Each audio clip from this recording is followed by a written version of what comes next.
یہ ہو چکا کہ پاکستان میں حملے ہوئے، مذاکرات سے معاملات حل نہیں ہوئے، پاکستان نے کابل پر حملے کیے، پھر درمیان میں ایک ایسا پیریڈ آیا ہے جس میں وائلنس کم ہوا، مگر ایک دفعہ پھر اب یہی ہو رہا ہے، پھر پاکستان نے حملے کیے ہیں۔ حالانکہ درمیان میں تو یہ بھی خبر آئی تھی کہ طالبان کے امیر نے کہا ہے ٹی ٹی پی کو کہ آپ لوگ پاکستان پر حملے نہ کریں، سرحدی علاقوں سے بھی دور چلے جائیں۔ وہ سن نہیں رہے ہیں یا یہ سنجیدہ طور پر بات کہی نہیں گئی ہے، صرف میڈیا پر بات آئی تھی؟ شاہزید صاحب، سب سے پہلے تو جو آپ کے سوال کا آخری پورشن ہے جس میں یہ بات منظر عام پر آئی اور کچھ ویڈیوز بھی بنائی گئی افغانستان کے الگ علاقوں سے، جس میں یہ بتانے کی کوشش کی گئی کہ جو پاکستانی طالبان کی ویریس فیکشنز ہیں، جس میں obviously ٹی ٹی پی سب سے بڑا دھڑا ہے، ان کو یہاں سے ہٹایا جا رہا ہے بارڈر سے تاکہ اٹیکس میں جو ہے وہ کمی آئے۔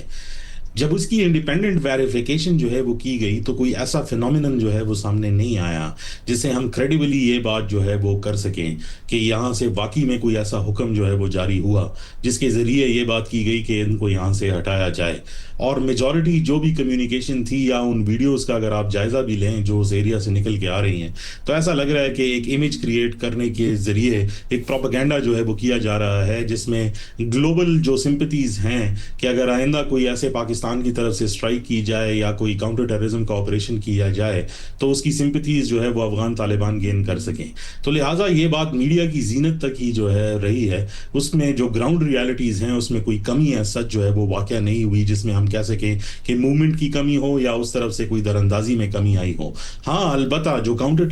ٹیررزم کے آپریشنز ہیں اور پاکستان کے پچھلے اسٹرائکس کے بعد جو ایک پولیٹیکل پروسیس بھی شروع ہوا، جو رمچی میں جس کے ایک افتتاح جو ہے وہ ہوئی تھی، اس کا دوسرا دور ہونا باقی ہے۔ لیکن اگر ہم ان سب پروسیسز کا کرٹیکلی جو ہے وہ جائزہ لیں تو یہ کہنا جو ہے وہ مشکل نہیں ہے کہ جو وائلنس کی میں کمی کی ایکسپیکٹیشن تھی کہ اس کی شرح کم از کم 70% جو ہے وہ ڈراپ ہو تاکہ بارڈرز جو ہے وہ کھولے جا سکیں، تو ایسا کوئی ممکن صورتحال جو ہے وہ ابھی تک سامنے نہیں آئی۔ بلکہ آپ نے دیکھا بھی ہوگا، اور آج منسٹر جو انفارمیشن ہے جنہوں نے پاکستان کا آفیشیل سٹانس جو ہے وہ دیا ہے، اس میں بہت کلیئرلی یہ بات جو ہے وہ کی گئی ہے کہ انہوں نے سائٹ کیا ہے کہ تقریباً 2-3 ایسے سوسائڈ اٹیکس ہوئے ہیں اور کنٹینیوسلی جو بھتہ خوری کے ایشوز ہیں، اور پھر سب سے بڑا جو پشاور کے آؤٹسکرٹس کے اوپر ایک اٹیک ہوا ایف سی کے جو پلیٹونز ہیں اس میں جو 6 شہادتیں ہوئیں۔ اس کے بعد یہ ناگزیر ہو چکا تھا کہ پاکستان جو ہے وہ اپنا سٹینس جو ہے وہ واضح کرے اور جو آپریشن افغانستان میں شروع کیا گیا تھا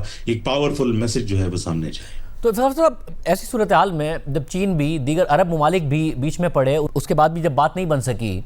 پھر جب پاکستان ظاہر اگر کابل پر حملہ کرے یا پھر دیگر علاقوں پر حملہ کرے تو افغان طالبان کے لیے کوئی اچھی سچویشن تو نہیں ہے، نظر آتا ہے وہ کمزور نظر آتے ہیں۔ پھر اگر تجارت بند ہو تو معیشت کے حوالے سے بھی ہمیں نظر آتا ہے کہ وہاں پر ایک پریشر آتا ہے۔ تو یہ سارے پریشر انہیں مجبور کیوں نہیں کرتے اس بات پر کہ وہ اپنی رٹ قائم کریں اور پاکستان کے اس مطالبے کو مانیں کہ ان کی سرزمین نہ استعمال ہو؟ وجہ کیا ہے؟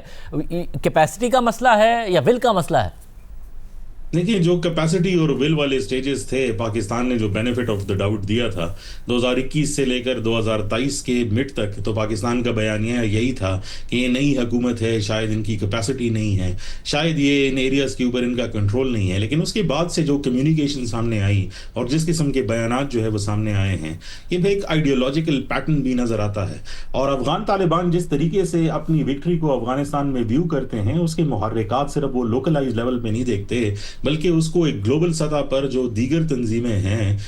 جو ان کی معاونت بھی کرتی ہیں فائنینشلی بھی اور ان کو ایک سپورٹ بھی دیتی ہے، ان کے طرز عمل پر جو ہے وہ لے کر آنا چاہتی ہے۔ تو اگر کوئی یہ سمجھتا ہے کہ افغانستان کے ایمریٹس کا کانسیپٹ جو ہے یہ ایک اسٹیٹک کانسیپٹ ہے جو صرف افغانستان تک رہے گا، تو افغان طالبان کی نظر میں یہ صرف اس کی ایک مین فرینچائز ہے۔ اس کے جو باقی پورشنز ہیں جو آئے گا وہ اس کو ایکسپینڈ کرنے کی جو ہے وہ کوشش کریں گے۔ دوسری بات آپ کی رہی شاہزیب کہ وہ ان کے خلاف ایکشن کیوں نہیں لے سکتے، میں نے آپ کے پروگرام میں پہلے بھی کہا تھا، اور جب یہ مذاکرات قطر میں بھی ہو رہے تھے اور ٹرکی میں بھی ہو رہے تھے اور اس کے بعد رمچی میں بھی ہوئے، تو ہماری کنٹینیوسلی بات ہوئی ہے، کوئی ایسی صورتحال نظر نہیں آتی جس میں Afghan Taliban T T P یا باقی جو طالبان فیکشنز ہیں ان کے خلاف کبھی کوئی ایکشن لیں گے۔ ایک تو اس کے ہسٹوریکل روٹس ہیں، دوسرا اس کے ٹرائبل روٹس ہیں، اور تیسرا جو ادھر 1980s اور 1990s کے اندر جو آئیڈیالوجی جو ہے وہ پھنپی ہے، اس سے تو مشکل ہی ہے کہ کوئی اس کو ناگزیر کر سکے، کیونکہ وہ یہ سمجھتے ہیں کہ ان کی فتح کی وجہ ہی یہی تھی